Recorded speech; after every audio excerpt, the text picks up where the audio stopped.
Bienvenue au musée Anne de Beaujeu, ici à Moulins. Donc, nous nous trouvons dans les vestiges de l'ancien château des Ducs de Bourbon et de l'ancien château d'Anne de France. Donc, pourquoi cette exposition cette année? Nous sommes aujourd'hui en 2022 au 500e anniversaire de la disparition de cette grande dame de l'histoire bourbonnaise, moulinoise, mais également nationale et internationale.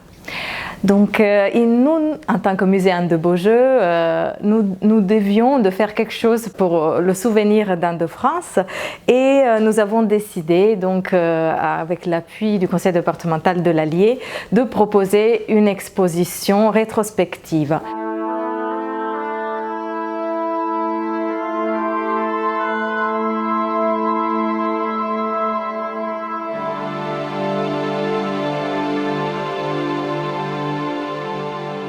Il s'agit de la première grande exposition qui est consacrée à ce personnage de l'histoire française, qui est un personnage qui est aujourd'hui un tout petit peu peut-être oublié des manuels d'histoire, et nous espérons qu'à travers cet événement, nous pourrons mettre en valeur à nouveau ce personnage à la hauteur de ce qu'elle était.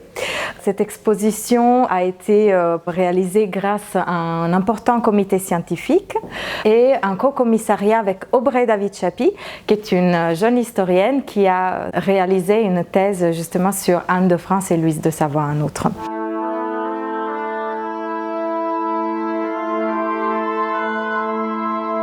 Anne de France est une femme puissante, une princesse des arts qui était l'une des femmes les plus puissantes d'Europe vers 1500 et à la fin du XVe siècle. Même au début du XVIe siècle, elle a eu un rôle important à la cour de François Ier. Anne de France était d'abord fille de roi, donc ce qui lui conférait un titre et une puissance. Moulins, cette période est un véritable carrefour artistique, une place stratégique entre Lyon, le Val-de-Loire et la cour tout simplement, et également placée à mi-chemin entre l'Italie finalement et les Flandres. Et c'est ici à Moulins que les arts opèrent une véritable synthèse entre tous ces courants artistiques et toutes ces influences. Les Bourbons avaient déjà développé un mécénat, notamment sous Jean II et Jean de France, un mécénat très important, mais la dignité royale d'Anne et son rôle politique vont donner une toute autre ampleur à cette cour.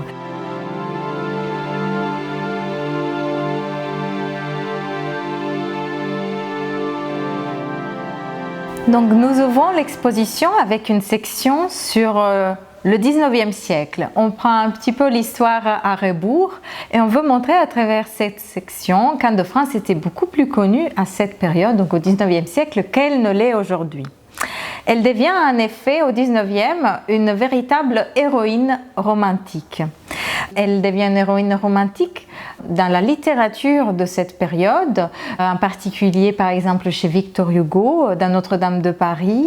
Elle devient également la protagoniste d'un conte d'Honoré de Balzac dans les contes drôlatiques, ou encore elle est citée par Walter Scott et d'autres artistes et d'autres écrivains comme Gérard de Nerval par exemple. Pourquoi elle est aussi citée? Parce qu'au XIXe siècle, son père, Louis XI, devient extrêmement célèbre. Il devient une espèce d'anti-héros romantique. On ne compte pas les représentations de cette figure historique pendant la première partie du XIXe siècle. Donc Anne de France souvent accompagne son père, comme c'était le cas dans la réalité historique. Anne et Louis XI avaient une relation filiale particulièrement étroite. C'est vrai que Louis XI voyait à Anne une espèce d'image de lui-même et c'était plutôt elle et pas Charles VIII qui avait hérité de ses capacités politiques, de sa prudence et de son habileté, de sa finesse politique. Donc ici, vous voyez un très beau tableau qui est peint par l'artiste Nicolas Gosse en 1843, qui est exposé au salon de la même année.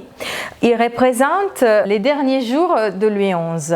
Louis XI qui était particulièrement dévot, particulièrement superstitieux à la fin de sa vie et qui fait venir d'Italie, de Calabre, le saint François de Paule. Anne est représentée aux côtés de Louis XI en train de soutenir son père et le petit Charles VIII est représenté de dos. ainsi que Pierre de Beaujeu.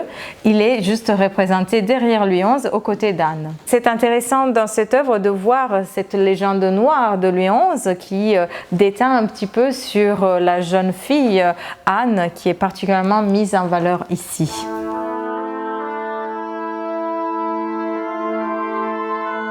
Donc ici, nous sommes face à un objet très particulier qui nous vient du couvent de Saint-Doulchard à côté de Bourges. Il est gardé en effet dans cette institution comme une relique puisqu'il s'agit du soulier de Jeanne de France, la sœur d'Anne de France, qui a été canonisée au XXe siècle, depuis le XXe siècle. Donc Jeanne de France, sœur cadette d'Anne de France, se marie avec Louis d'Orléans en 1476, le futur Louis XII.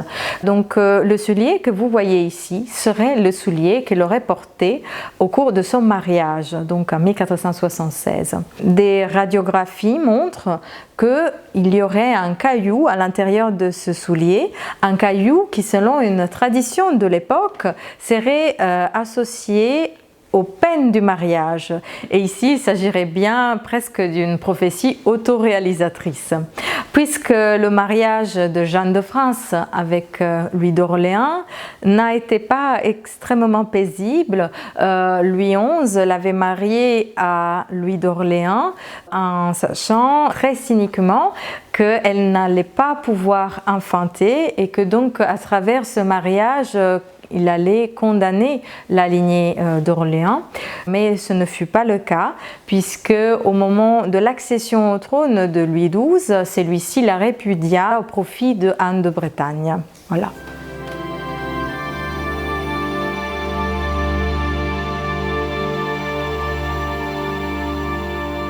Nous nous trouvons ici devant un document exceptionnel. Il nous a été prêté de façon extraordinaire par la Bibliothèque nationale de France et sera probablement difficilement prêté par la suite en raison de la fragilité de sa rayure d'origine. Il s'agit d'une ordonnance qui a été rédigée en 1494 au moment donc du départ de Charles VIII pour la première guerre d'Italie. Donc, dans ce contexte s'installe la deuxième régence d'Anne de France et de Pierre de Bourbon, le duc de Bourbon, et vous voyez ici que ce moment est représenté. C'est un objet exceptionnel. Il n'y avait pas eu de consensus avant cette exposition sur l'identification des personnages, mais aujourd'hui on a plutôt tendance à affirmer qu'il s'agit bien du jeune Charles VIII assis sous un des fleurs d'Élysée qui désigne et qui indique donc le couple Beaujeu, Anne de France et Pierre, duc de Bourbon, comme régent du royaume pendant son absence. Et donc aujourd'hui, Anne de France est moins connue que d'autres femmes politiques du XVe siècle, peut-être parce qu'il n'y a pas assez de représentation d'elle au pouvoir. Eh bien ici, il s'agit bien de l'une de ces représentations, sinon la seule.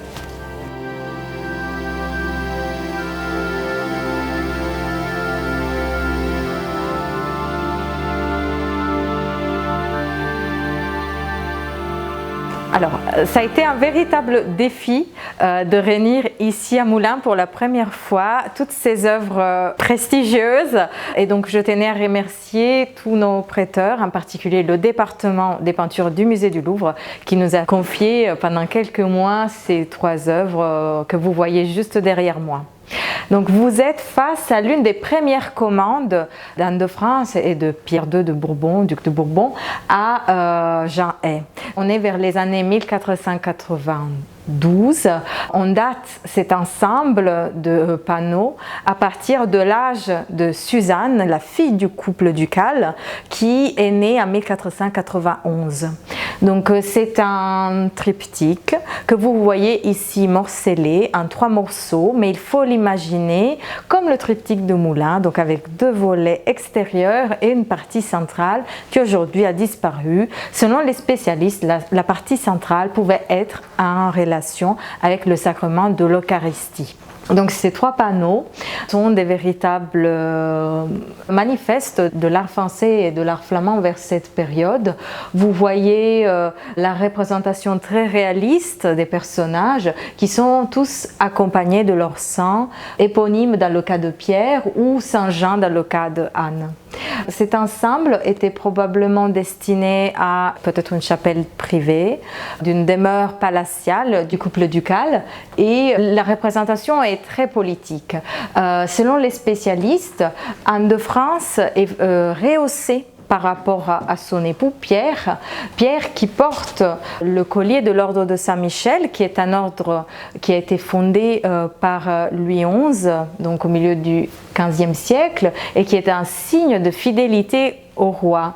Il y a des fleurs de lys sur une tapisserie qui est posée sur la rambarde et qui se poursuit d'ailleurs derrière la jeune Suzanne. La jeune Suzanne que vous voyez là comme un petit panneau indépendant, en réalité faisait partie du volet qui représente Anne et Saint Jean. Elle était juste accolée à la mer, mais au XIXe siècle, on l'a découpée probablement pour la vendre à part. Et celui qui l'a fait n'avait pas tout à fait tort puisqu'il avait eu raison. C'est l'un des premiers portraits d'enfants de l'histoire de l'art français. Et Jean Hay, à travers cette œuvre, s'affiche vraiment comme l'artiste des enfants, le portraitiste des enfants. Donc ce premier triptyque aujourd'hui morcelé et particulier aussi pour sa mise en scène. Vous voyez, les personnages sont insérés dans une espèce de loggia ouverte sur un paysage que ici on aime bien reconnaître comme étant le paysage bourbonnais. Et c'est vrai que derrière Pierre, on voit un petit relais de chasse qui porte ces décors de briques rouges et noires qui sont typiques de la région. Derrière Anne, il y a un château qui pourrait évoquer peut-être un château qui était particulièrement cher à Anne de France, qui était le château de Chantelle, dans lequel elle est décédée. Mais ça, ce ne sont que des hypothèses.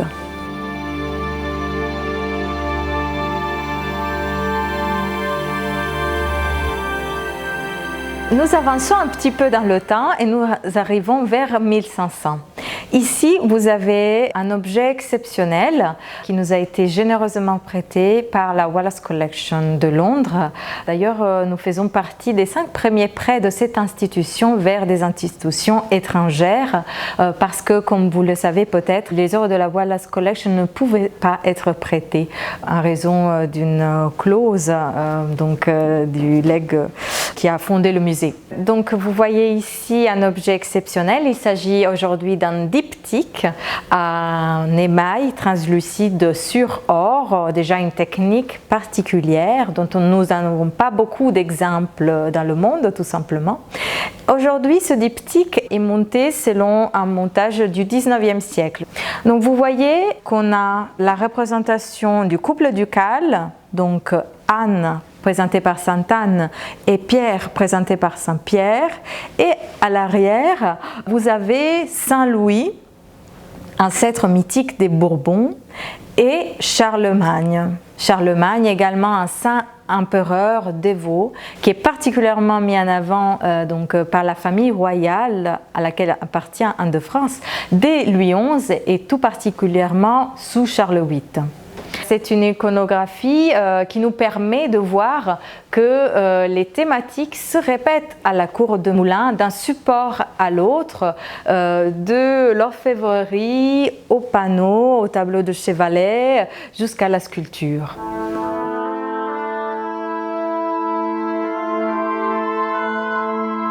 On est ici chez une autre commande du couple ducal à Jean Hay, leur artiste de cour. Cette œuvre est actuellement conservée en 2 parties entre la National Gallery de Londres et le Chicago Art Institute. Nous avons ici le volet qui est conservé à la National Gallery de Londres. Il s'agit d'une œuvre majeure qui a été commandée par le couple ducal vers 1494-1495, au moment peut-être de la 2e régence du couple ducal, au moment du départ de Charles VIII pour la première guerre d'Italie. Donc dans cette œuvre, il y a plusieurs thématiques, mais selon les spécialistes, le sujet principal serait l'Immaculée Conception, ou en tout cas une conception miraculeuse. Parce que ici est représentée la conception de la Vierge Marie qui s'est faite à travers le baiser devant la porte dorée de Jérusalem, baiser échangé entre Sainte Anne, la patronne d'Anne de France et la mère de la Vierge, et Joachim, donc le père de la Vierge. Les deux auraient conçu à travers un baiser magique la Vierge alors qu'ils étaient déjà très avancés dans l'âge. Et à côté de ce couple étrange, vous voyez un saint Charlemagne qui est un saint particulièrement mis en avant par la famille royale et en particulier à l'époque de Louis XI, Charles VIII et même sous d'autres rois et en particulier Anne de Bretagne par exemple sera attaché à cette figure de Charlemagne. Ce qui est intéressant, c'est que de l'autre côté, le volet que vous ne voyez pas et qui est aujourd'hui à Chicago, se trouve une annonciation, une autre conception miraculeuse, n'est-ce pas? Et il y a également, selon les spécialistes et après plusieurs études, il pourrait y avoir un autre personnage à côté de cette annonciation, un personnage qui répondrait au Charlemagne qui est juste ici, et ce personnage serait Saint Louis. Saint Louis qui est l'ancêtre prestigieux des Bourbons et qui est répété d'un support à l'autre, et vous le voyez par exemple sur l'émail qui vient de la Wallace Collection.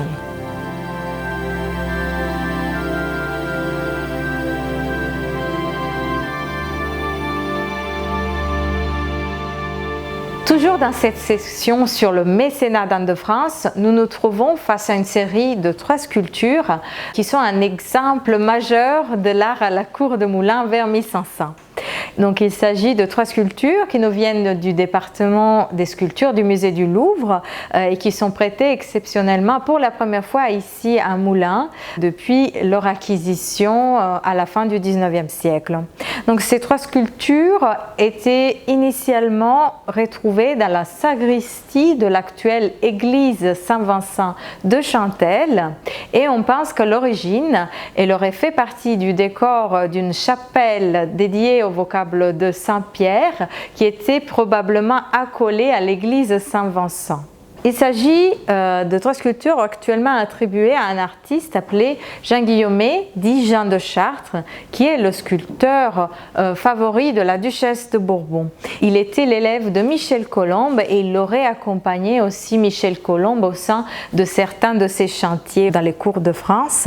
Donc Jean de Chartres est un artiste exceptionnel, un grand sculpteur qui arrive à rendre une vision synthétique de la réalité, mais avec une patte qui est typique du foyer bourbonnais. Chez Jean de Chartres, on retrouve ce canon particulier, ses visages allongés, ce haut front, ses yeux étirés, presque orientaux et une grande sensibilité au niveau des drapés, une grande sensibilité au niveau de la représentation des différents poids, des différentes matières et finalement dans l'ensemble presque une simplicité pour cette période, une simplicité au niveau de la représentation des drapés, presque une économie de moyens.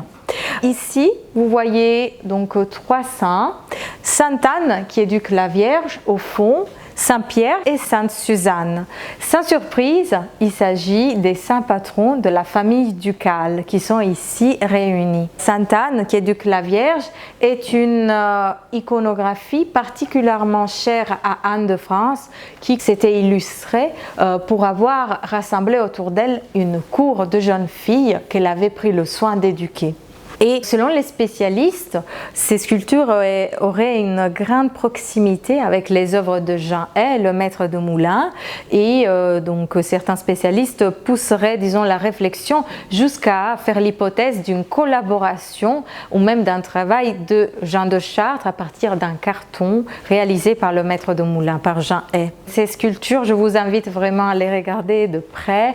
Elles sont d'une grande finesse. Le sculpteur arrive même à sculpter les cils de la Sainte-Anne et il y a une certaine émotion qui s'en dégage. Le Saint-Pierre, par exemple, est un véritable chef-d'œuvre dans le sens où on voit un sentiment transparaître à travers ce visage. Mais c'est le cas également pour la Sainte-Anne qui se penche vers la Jeune Vierge avec une affection qui enveloppe presque la Jeune Vierge.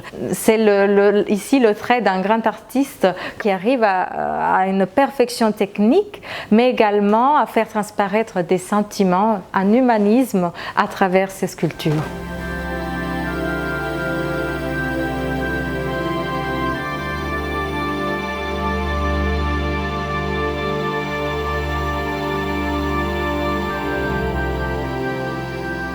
Dans cette partie de l'exposition, nous avons voulu explorer un autre aspect de la commande des Bourbons et plutôt nous nous sommes décalés vers la commande de l'entourage des Bourbons et des artistes qui ont été actifs également dans le sillage de Jean Hay et dans cet entourage.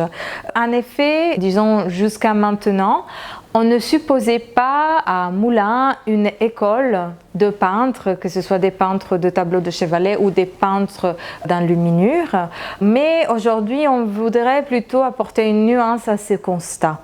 En considérant le rayonnement de la cour des Bourbons vers 1500, eh bien, il est absolument obligatoire qu'il y ait eu un foyer artistique autour de ces artistes des ducs, comme il y a eu un foyer dans le domaine de la sculpture. Il y a eu tout un foyer de sculpture qu'on appelle aujourd'hui la sculpture bourbonnaise et à laquelle nous avons consacré en 2019 une exposition ici au musée Anne de Beaujeu. Donc vous voyez ici l'un des plus grands artistes qui ont travaillé à la suite de Jean Hay ou dans l'entourage de Jean Hay. Il s'agit du maître des heures de Como. C'est un artiste actif ici en bourbonnais qui reprend vraiment les codes artistiques du langage de Jean Hay à partir du canon, en passant par les couleurs qui sont très acidulées et la construction du paysage également.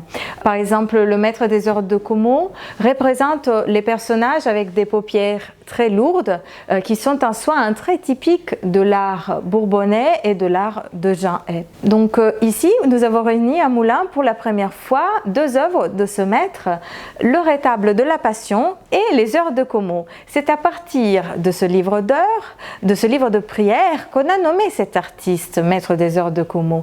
Et il s'agit donc d'un prêt exceptionnel de la Bibliothèque nationale de France que vous voyez ici sur la scène dans lequel est représenté le commanditaire qui était un commanditaire de la famille des Como de Créancy.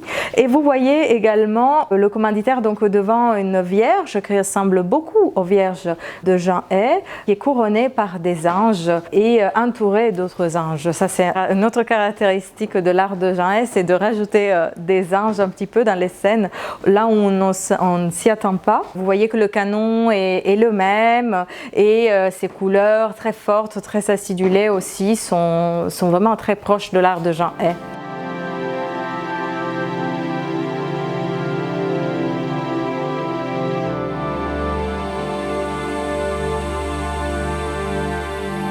Je voulais vous montrer dans cette section un document exceptionnel qui a été retrouvé pendant la préparation de l'exposition Anne de France. Il s'agit d'un registre de comptes qui répertorie les dépenses et les recettes de la duchesse. Il a survécu jusqu'à nos jours parce qu'il s'agit d'un compte de sauvegarde. Donc ce compte n'était pas localisé depuis le 19e siècle. Il est particulièrement rare parce que les comptes des ducs de Bourbon ont brûlé. Ils ont été confisqués à la fin du duché à partir de 1527. Ils ont gagné la Chambre de comptes de Paris et cette Chambre de comptes de Paris a brûlé en 1737. Et donc c'est pour cela qu'aujourd'hui nous n'avons pas, comme c'est le cas par exemple pour la cour de Bourgogne, nous n'avons pas beaucoup d'informations. Et ce compte fait partie de ces rares survivances.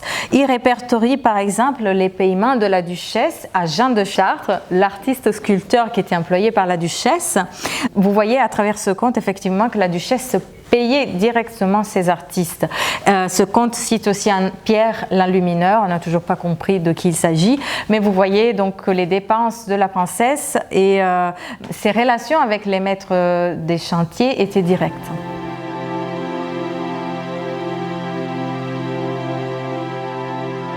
Cette œuvre nous permet d'évoquer le décor intérieur très fastueux de ces demeures des ducs de Bourbon.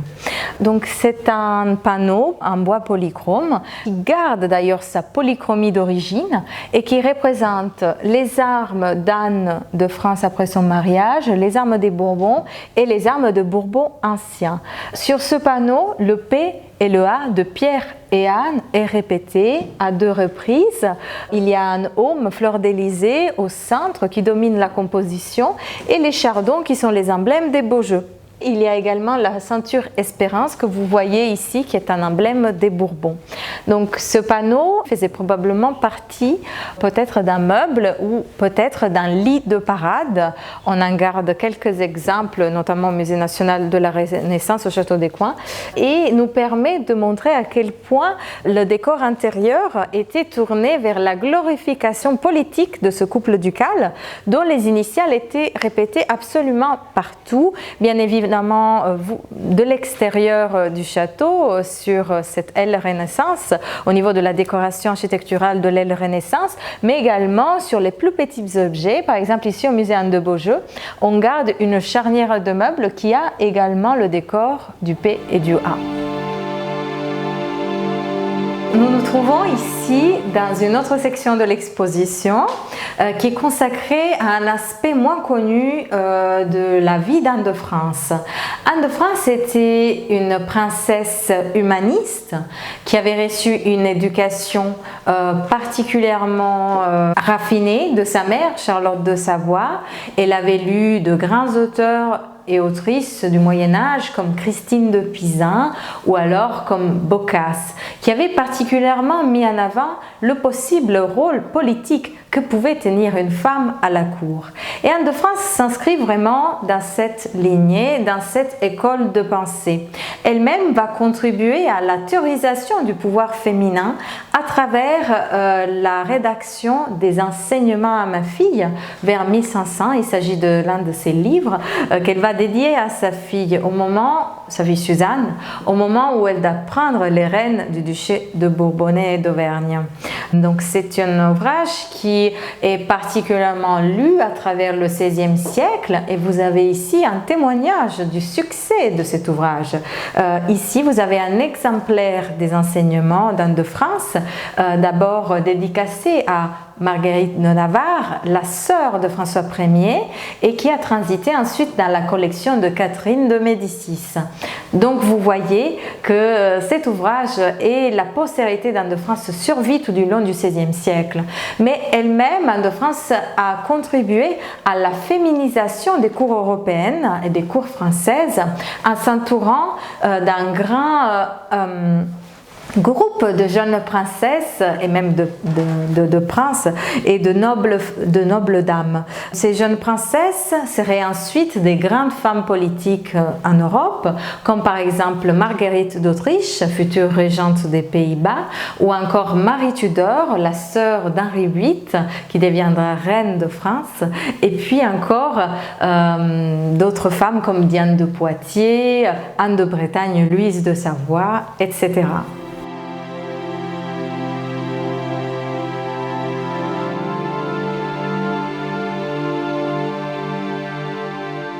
Alors, nous poursuivons cette exploration de la cour des dames d'Anne de France avec ce portrait qui nous vient des châteaux de Versailles et de Trianon et qui représente Marguerite d'Autriche en 1483. À l'époque, à l'âge de 3 ans et 3 mois, c'est spécifié dans l'inscription, elle arrive à la cour de France en Val-de-Loire, à Amboise, et cette petite reine, qui était appelée d'ailleurs la petite reine, va être élevée par Anne de France pendant 10 ans à la cour. Elle était d'abord destinée à Charles VIII, donc le frère d'Anne de France, le roi. Elle va être finalement répudiée au profit d'Anne de Bretagne, donc 10 ans après son arrivée en France. Et c'est un portrait très émouvant. Vous voyez la petite Marguerite qui va tirer beaucoup de leçons de l'enseignement d'Anne de France et de l'éducation qu'Anne de France va lui livrer, cette éducation humaniste, cette éducation presque féministe avant l'heure. Et Marguerite aura ensuite à jouer un rôle très important en Europe en tant que régente des Pays-Bas et grande mécène elle-même.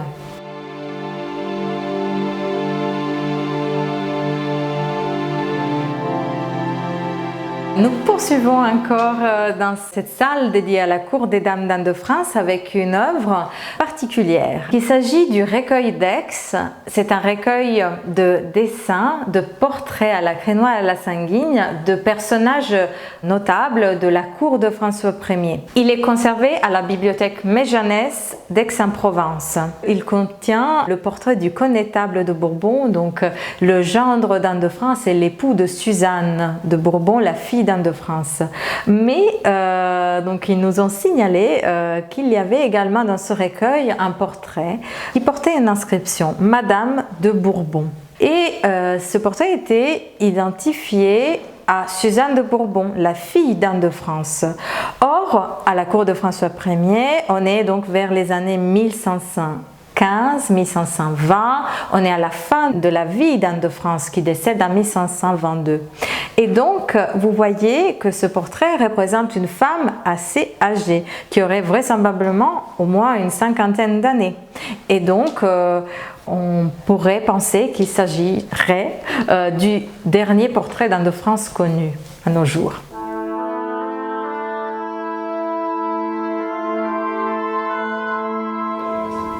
Alors, vous êtes les bienvenus à l'exposition Anne de France, femme de pouvoir, princesse des arts, qui est présentée ici à Moulins au musée Anne de Beaujeu jusqu'au 18 septembre 2022. Nous ouvrons également une nouvelle étape au fil de cette année consacrée à Anne de France avec déjà la présentation d'un ensemble exceptionnel de manuscrits faisant partie de la collection des ducs et duchesses de Bourbon, qui était l'une des plus grandes bibliothèques de France à cette époque avec plus de 600 items et qui vient d'être étudiée de façon inédite dans un ouvrage sous la direction d'Olivier Mattioni. Donc cette deuxième exposition commence à Moulins au musée Anne de Beaujeu à partir du 18 juin 2022 et elle se prolonge jusqu'au 18 septembre. Autre étape, autre rendez-vous pour les passionnés d'histoire, pour les passionnés d'Anne de France ou encore des arts à la cour de Bourbon vers 1500, un colloque autour d'Anne de France, enjeux artistiques et politiques en Europe vers 1500. Donc c'est un colloque international co-dirigé donc toujours entre Aubrey David Chappy et moi-même.